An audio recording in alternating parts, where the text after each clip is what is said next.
হলে সরকারের বৈধতা প্রশ্নবিদ্ধ হবে।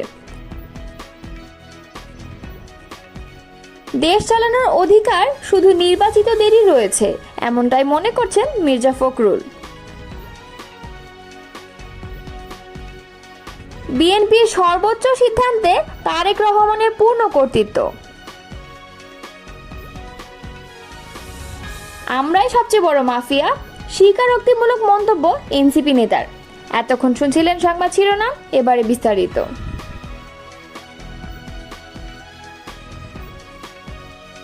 অনির্বাচিত ব্যক্তিদের কাছে দেশ ও জাতি নিরাপদ নয় বলে জানিয়েছেন বিএনপির যুগ্ম মহাসচিব খায়রুল কবির খোকন। তিনি বলেছেন, জনগণের ক্ষমতা জনগণের কাছে হস্তান্তর করতে হবে।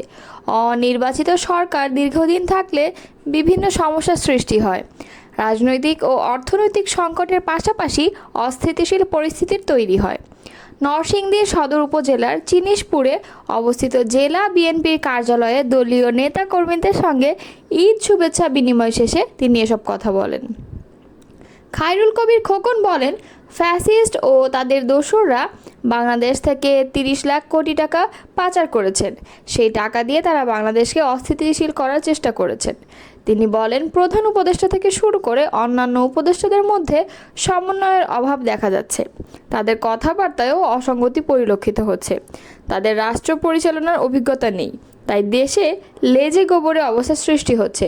ফলে দেশের আইন শৃঙ্খলা অবনতি হচ্ছে, বিদেশি বিনিয়োগ হচ্ছে না। নির্বাচন প্রসঙ্গ টেনে বিএনপির নেতা বলেন, একটি দলকে আগামী দিনে ভালো অবস্থানে নেওয়ার জন্য প্রধান উপদেষ্টা চিন্তা করলে এ সরকার নিরপেক্ষতা হারাবেন। তাই আমাদের আহ্বান, অন্তর্বর্তীকালীন সরকার যেন জনগণের পালস বুঝেন, কারণ আমরা চাই না আস্থার সংকটের কারণে জনগণ আবার রাস্তায় নামুক। তিনি বলেন, 90-এর স্বৈরশাসক পতনের পর অত্যন্ত চ্যালেঞ্জের মধ্যেও কিন্তু 3 মাসের মধ্যে নির্বাচন হয়েছিল। তাই ওই সময় সুন্দর একটি নির্বাচন হয়েছিল। সেই নির্বাচন নিয়ে দেশি বিদেশি কেউ কোনো মন্তব্য করেনি।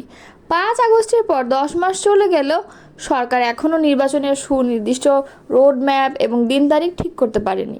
তাই সরকারের প্রতি জনগণের আস্থার সংকট তৈরি হচ্ছে। সরকারের নিরপেক্ষতা নিয়ে বড় প্রশ্ন দেখা দিয়েছে।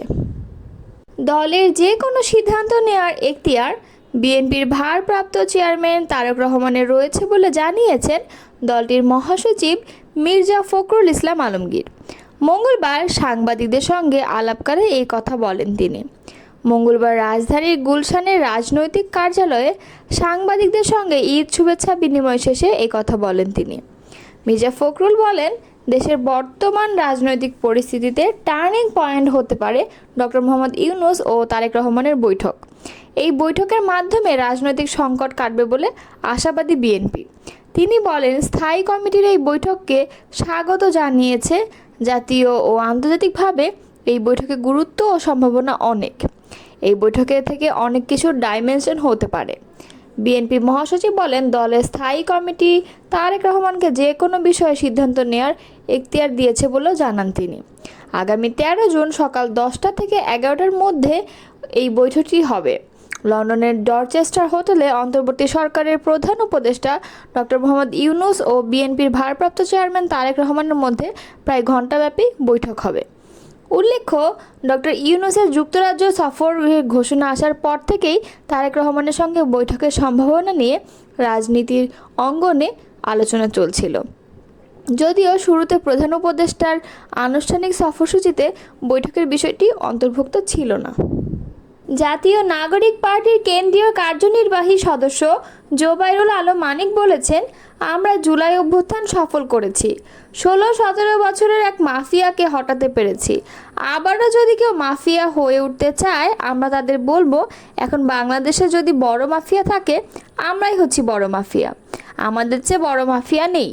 সোমবার বিকেলে চট্টগ্রামের আনোয়ারা উপজেলার কালাবিবির দিঘির মোড়ে একটি কমিউনিটি সেন্টারে এনসিপি আয়োজিত ঈদ পুনর্মিলনী অনুষ্ঠানে প্রধান অতিথির বক্তব্যে এসব কথা বলেন তিনি। জোবাইরুল আলম মানিক বলেন, আমার বিরুদ্ধে অনেকেই অনেক কিছু বলে, তাতে আমার কিচ্ছু যায় আসে না।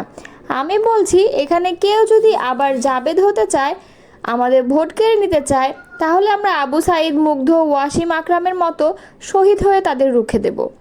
এনসিপি নেতা দেলোয়ার হোসেনের সভাপতিত্বে ও এএমইউ মাহমুদের সঞ্চালনায় অনুষ্ঠানে অন্যদের মধ্যে উপস্থিত ছিলেন গণ অভ্যুত্থানে আহত মোহাম্মদ জাবেদ, বৈষম্য বিরোধী ছাত্র আন্দোলনের সম্মিলিত বেসরকারি বিশ্ববিদ্যালয়ের যুগ্ম আহ্বায়ক শাহিদুল আলম সহ আনোয়ারা ও কর্ণফুলী উপজেলা নেতাকর্মীরা। অনুষ্ঠানে আনোয়ারা ও কর্ণফুলী উপজেলার জুলাই আন্দোলনে আহত যোদ্ধাদের সংবর্ধনা দেওয়া হয়।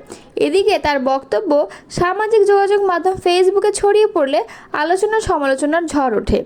এ বিষয়ে জানতে চাইলে জোবায়ের আলম মানিক বলেন, আমি মূলত বলছি, আমরা শেখ হাসিনার মতো বড় একটি মাফিয়াকে তাড়িয়েছি। এদেশে কেউ আবারও ভোট কেড়ে নিতে চাইলে জুলাই আন্দোলনকারীরা আবারও বড় মাফিয়া হয়ে ফিরে আসবে। আমরা এই বক্তব্যকে বিকৃত করেছে।